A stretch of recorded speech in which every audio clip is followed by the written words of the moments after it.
Queridas audiolectoras y queridos audiolectores, aquí nos reunimos alrededor de este micrófono imaginario con una taza de café en la mano y la voluntad de internarnos en la última novela del ciclo de los Rougon-Macquart, El Doctor Pascal, escrita por Émile Zola en 1893. Esta obra no es simplemente el cierre de una saga, sino también un manifiesto, una declaración de principios, un testamento literario. Zola, con una lucidez brutal, nos pone frente a la mirada de su personaje más próximo a su propia figura, Pascal, el médico de Plassans, el hombre de ciencia que intenta comprender la herencia biológica de su estirpe, la misma que ha sido desmenuzada en las novelas anteriores del ciclo. La novela se desarrolla principalmente en Plassans, ese pueblo ficticio del sur de Francia que sirve como uno de los epicentros recurrentes del ciclo y tiene como protagonista al doctor Pascal Rougon, un hombre mayor, soltero, absorto en sus estudios sobre la herencia y la degeneración familiar. Pascal es hijo de Pierre y Félicité Rougon, los primeros personajes del ciclo, lo que cierra el círculo narrativo que comenzó con La fortuna de los Rougon. Esta dimensión circular le da a la novela una resonancia especial, casi melancólica, como si Zola estuviese despidiéndose de sus criaturas. En el Doctor Pascal, la trama gira en torno al enfrentamiento entre la razón científica y las fuerzas conservadoras de la tradición, la religión y el secreto familiar. Pascal dedica su vida a documentar la historia clínica, emocional y moral de su familia, a trazar los hilos que conectan la locura, el alcoholismo, la pasión, la ambición y la miseria entre sus miembros. Su madre, Félicité, se opone a sus investigaciones, temerosa de que se expongan verdades vergonzosas que comprometen el buen nombre de la familia. Esta oposición entre madre e hijo constituye uno de los ejes centrales del conflicto. Félicité representa el orden burgués, la hipocresía de las apariencias, el silencio cómplice ante las miserias humanas, mientras que Pascal representa la ciencia, la honestidad intelectual, la voluntad de comprender y no de juzgar. No es gratuito que Zola sitúe esta tensión en el seno de una familia, pues ahí se concentran los elementos simbólicos del ciclo entero. La construcción de la novela está marcada por la alternancia entre el relato del presente y las evocaciones del pasado familiar que Pascal repasa en sus documentos y en sus reflexiones. Este recurso permite que el lector vuelva a encontrarse con personajes de novelas anteriores, ya sea de manera directa o como menciones en los registros del doctor. De ese modo, la novela funciona también como una recapitulación del ciclo entero. Uno de los aspectos más potentes de la novela es la figura de Clotilde, sobrina de Pascal e hija de su hermano Maxime. Al principio, Clotilde es una joven influida por su abuela Félicité y por las ideas religiosas que ésta le inculca, pero a medida que se desarrolla la historia, la joven se va acercando a la mirada racional y apasionada de Pascal, se convierte en su asistente, en su compañera y finalmente en su amante. Este vínculo amoroso entre tío y sobrina no está exento de controversia, pero en el universo naturalista de Zola se convierte en una poderosa metáfora de la continuidad vital. El amor entre Pascal y Clotilde es retratado con una delicadeza sorprendente, alejada del morbo, y se convierte en uno de los pilares emocionales de la novela. Es un amor que se construye en la convivencia cotidiana, en el compartir los ideales científicos, en la admiración mutua y en la redención que ambos encuentran en ese lazo. Zola logra hacer de esta relación un espacio de ternura y de sentido. El conflicto se intensifica cuando Félicité, determinada a destruir las investigaciones de su hijo, logra arrebatarle sus archivos en un momento de debilidad. La escena es intensa, trágica y coloca al lector frente a la crudeza del enfrentamiento entre verdad y mentira, entre conocimiento y ocultamiento. Este episodio representa una de las cumbres dramáticas de la obra. Más adelante, tras una enfermedad que debilita a Pascal, Clotilde retoma con más fuerza su papel de protectora del legado científico del doctor, pero la amenaza de la destrucción se cierne con fuerza y la tensión entre la preservación del conocimiento y su supresión se vuelve insoportable. Pascal, pese a todo, se mantiene firme en su creencia de que la verdad debe conocerse, aunque sea dolorosa. Solá introduce una serie de reflexiones sobre el progreso, la herencia genética, la medicina y el destino humano que convierten a esta novela en un texto de alto contenido filosófico. Pascal no es solo un médico, es también un pensador, un heredero de la Ilustración, un hombre que lucha por iluminar con su linterna científica las zonas oscuras de la existencia humana. La herencia como tema central del ciclo Rougon-Macquart alcanza aquí su expresión más explícita. Pascal sistematiza, clasifica, explica. Su archivo representa el esfuerzo humano por entender la repetición de patrones de conducta, de enfermedades, de pasiones, pero al mismo tiempo Solá nos recuerda que toda clasificación es tentativa, que hay fuerzas que escapan al control de la razón, que la vida no se deja encerrar del todo en cuadros sinópticos. La tensión narrativa se sostiene por la amenaza constante de que estos documentos, este legado de comprensión científica, sean destruidos. La novela se vuelve entonces una meditación sobre la memoria, la identidad y la responsabilidad hacia el conocimiento acumulado. ¿Qué ocurre cuando se pretende borrar la historia familiar? ¿Qué se pierde al reprimir el pasado? El lenguaje de Solá en esta novela es contenido, sobrio, sin los excesos sensoriales de otras de sus obras. Aquí predomina la reflexión serena, el tono pausado, como si el autor también se estuviera despidiendo de sus criaturas, dándoles un cierre digno y sobrio. Es como si el laboratorio de Pascal fuera también el escritorio de Solá. El conflicto final entre Clotilde y Félicité es crucial. Clotilde ya ha cambiado, ya ha adoptado los principios de Pascal y se enfrenta a su abuela con una determinación nueva. Es ella quien encarna la posibilidad de continuidad del legado científico y afectivo del doctor. En Clotilde se fusionan la ternura y el pensamiento, el afecto y la racionalidad. Pascal, debilitado, muere antes de poder publicar su gran obra, pero no muere derrotado. Deja en Clotilde y en el hijo que ambos han concebido una promesa de futuro.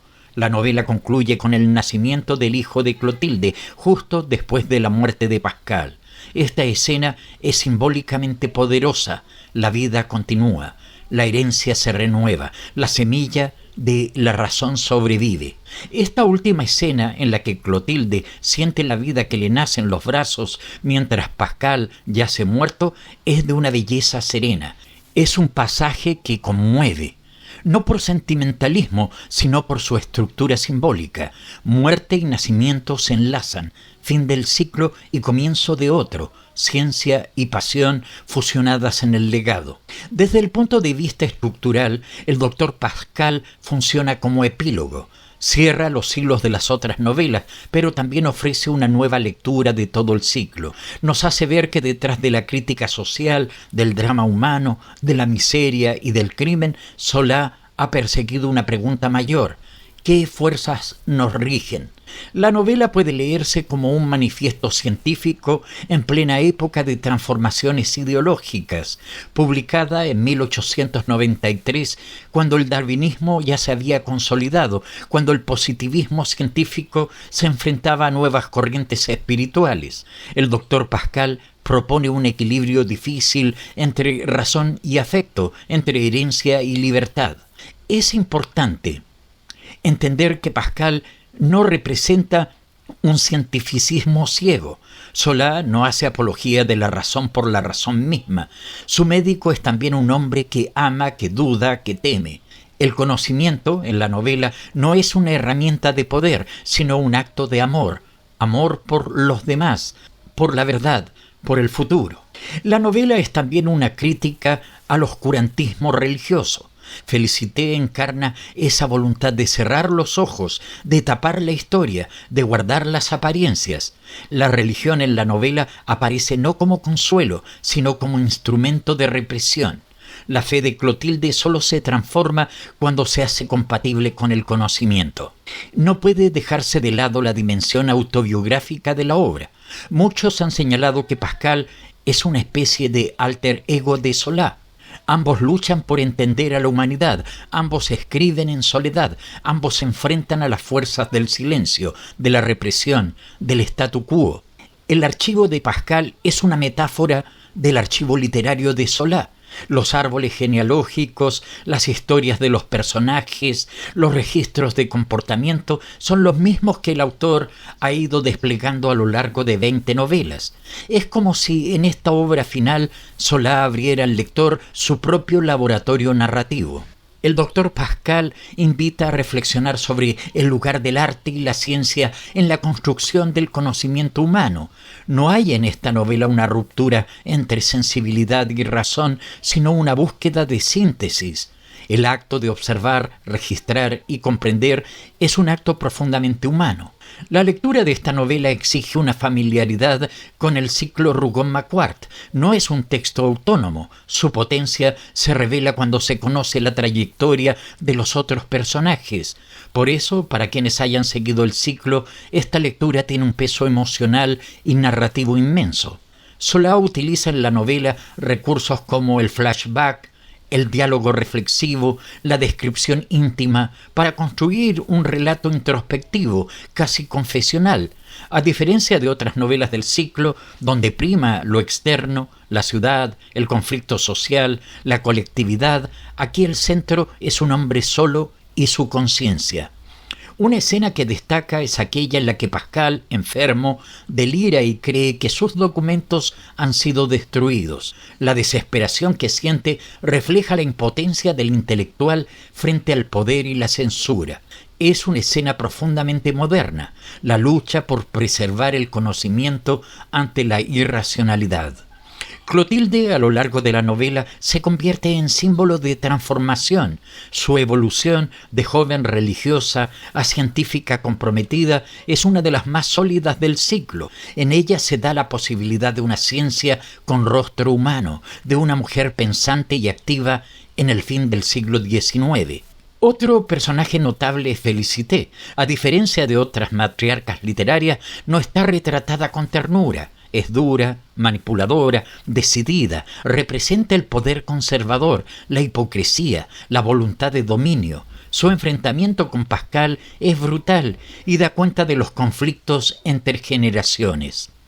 La novela invita a los lectores a hacerse preguntas. ¿Hasta qué punto heredamos el destino de nuestros padres? ¿Qué lugar ocupa la libertad en un mundo regido por la biología y la historia? ¿Es posible romper con las cadenas del pasado sin negarlo? La escritura de Zola es clara, sin ornamentos innecesarios, con una mirada que va directo al hueso. Su estilo en El doctor Pascal recuerda al bisturí del médico, preciso, frío, pero necesario. Es una prosa sin sentimentalismos, pero cargada de sentido. Una de las grandes contribuciones de esta novela es el modo en que pone en escena la escritura como forma de resistencia. Pascal, con sus fichas, con sus cuadernos, con sus archivos, no hace otra cosa que narrar el mundo, pero lo hace desde la evidencia, desde la observación, desde la persistencia. Es el escritor científico por excelencia. La novela puede parecer a simple vista una historia íntima, casi doméstica, pero lo que está en juego es mucho más amplio. Se discute aquí el sentido del conocimiento, el lugar del individuo en la historia, la forma en que el pasado configura, pero no determina, el presente. En este contexto, la muerte de Pascal no es trágica sino apacible, no es un final desesperanzado, sino necesario. Él ha cumplido su tarea, ha amado, ha registrado, ha enseñado. El ciclo puede cerrarse porque su sentido ya ha sido captado por quienes lo rodean. El hijo que nace de Clotilde es un símbolo vivo de continuidad.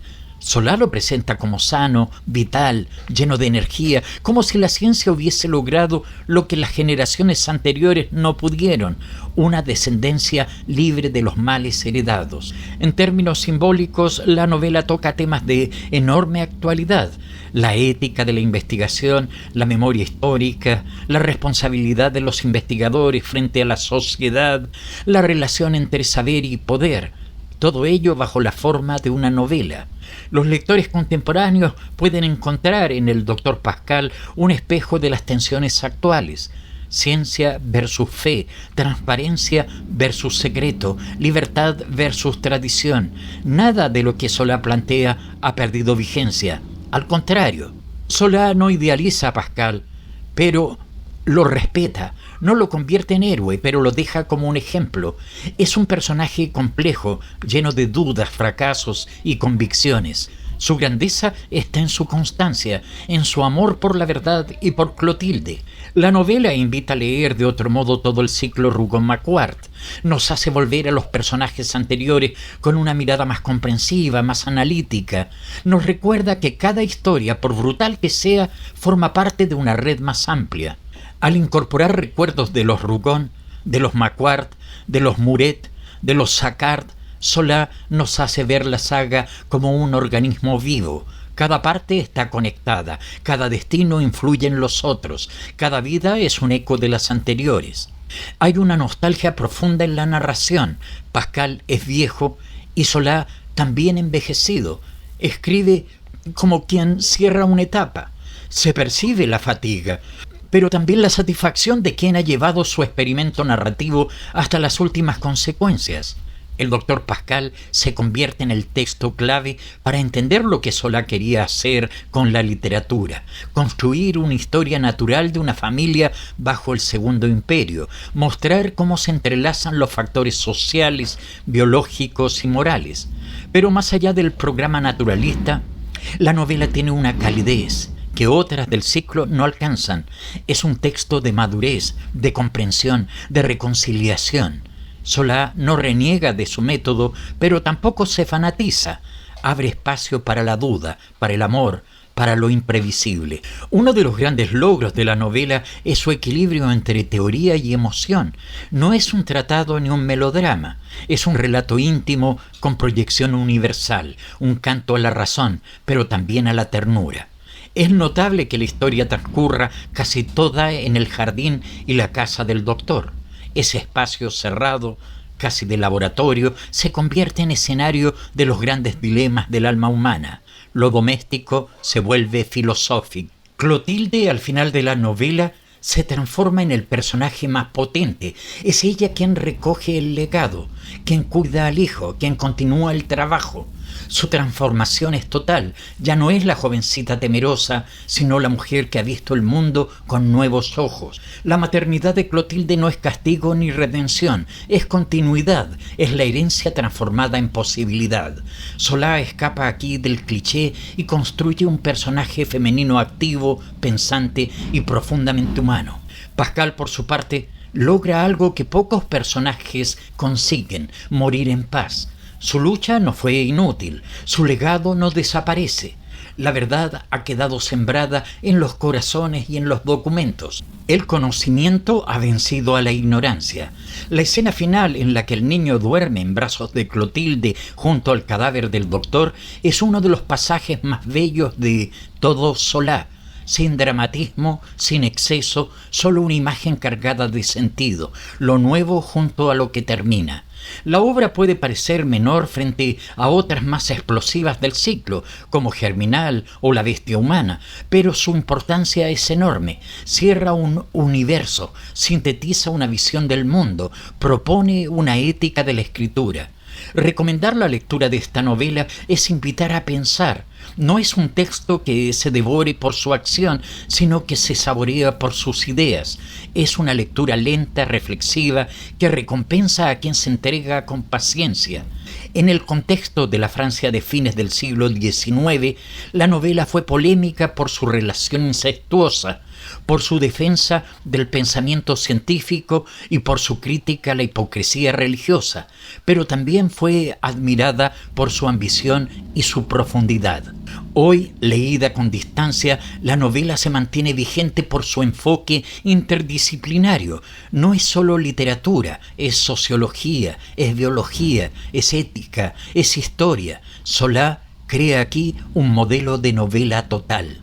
Para quienes hemos recorrido el ciclo completo, el Dr. Pascal ofrece una sensación de cierre, de comprensión. Nos ayuda a ver el conjunto, a entender que cada historia, cada tragedia, cada pasión tenía un sentido dentro de un experimento mayor. Esta novela puede ser también una invitación a volver a los otros títulos, a releerlos con la mirada de Pascal, a conectar los hilos que Solá fue tejiendo pacientemente. Es una obra que enriquece el resto del ciclo. En tiempos de posverdad, de negación del conocimiento, el doctor Pascal es una defensa apasionada del saber, de la investigación, de la honestidad intelectual, un faro en la niebla. La herencia, nos dice Solá, no es destino inevitable, es historia que podemos comprender y en algunos casos transformar. La novela no es fatalista, es un acto de fe en el conocimiento. Clotilde y su hijo representan esa transformación, son la esperanza de que el amor y la razón pueden convivir, de que la ciencia no es enemiga de la emoción, de que el futuro no tiene que repetir el pasado. Solá en su vejez nos da una lección de serenidad. Su escritura aquí no estalla, susurra, no grita, explica, no impone, propone. Es un texto de madurez, de lucidez, de despedida.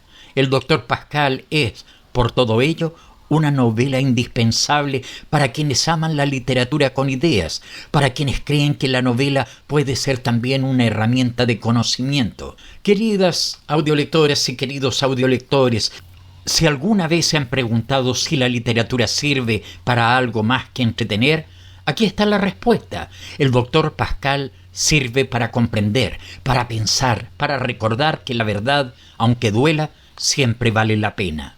Escúchame leer.